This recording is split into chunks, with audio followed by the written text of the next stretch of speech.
po sa inyong lahat, mga kaibigan at brothers and sisters.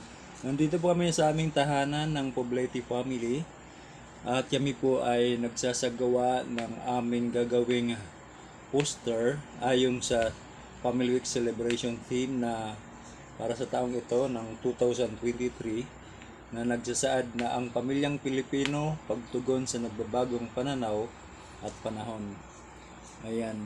So nandito po ang aming mga gamit para sa nasabing poster making.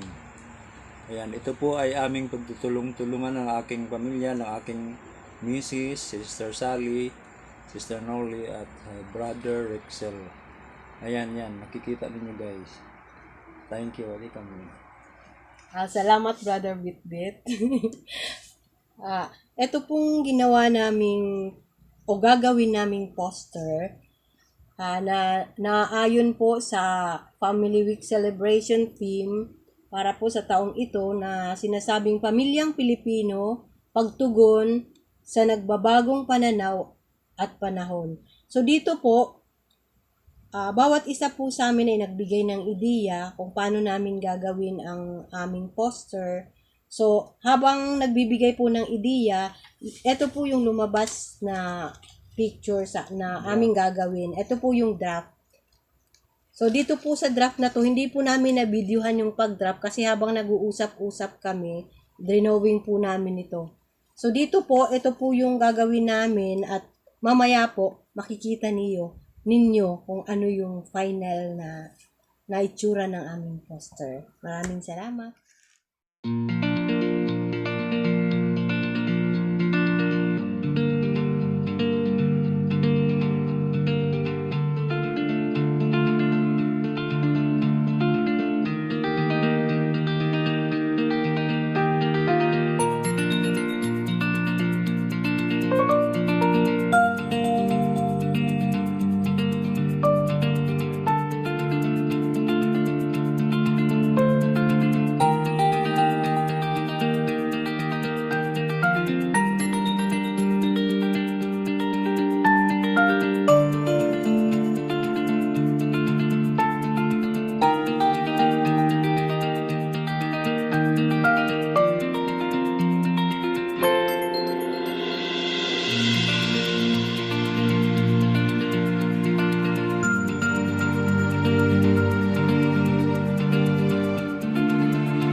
Go.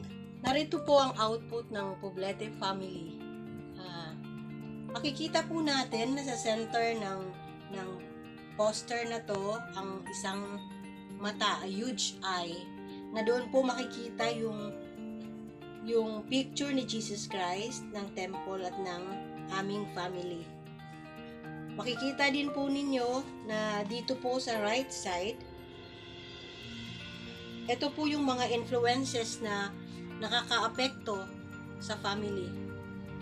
Dito po makikita na may mga influences na maaaring makasira sa bawat pamilya. At dito naman po sa left side, makikita dito kung ano po yung dapat gawin ng bawat pamilya. Nasa sa atin po kung gagawin ng bawat pamilya ang mga aktibidad o activities na makakabuti sa bawat isa. At makikita po natin na talagang kahit anong mangyari, kahit anong mangyari sa mundo o kahit ano pang pagbabago ang nangyayari sa sanlibutan o sa ating panahon sa ngayon, iisa lang po ang hindi dapat magbago. Ito po ay ang ating pananalig sa ating Panginoong Hesukristo at ang ating goal na magkaroon po tayo ng eternal life. At sa pamamagitan po ng picture na to na ipahayag po ng aming family kung ano po talaga ang dapat piliin, ang dapat gawin ng bawat isa ng member ng pamilya. Kaya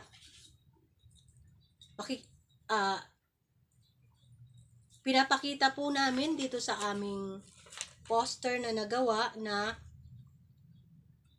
matutugunan ng bawat pamilya ang mga pagbabago o mga paiba-ibang klema, paiba-ibang pangyayari sa mundo sa pamamagitan po ng pag-focus sa ating mahal na Hesukristo na siyang manunubos at tutulong sa bawat pamilya.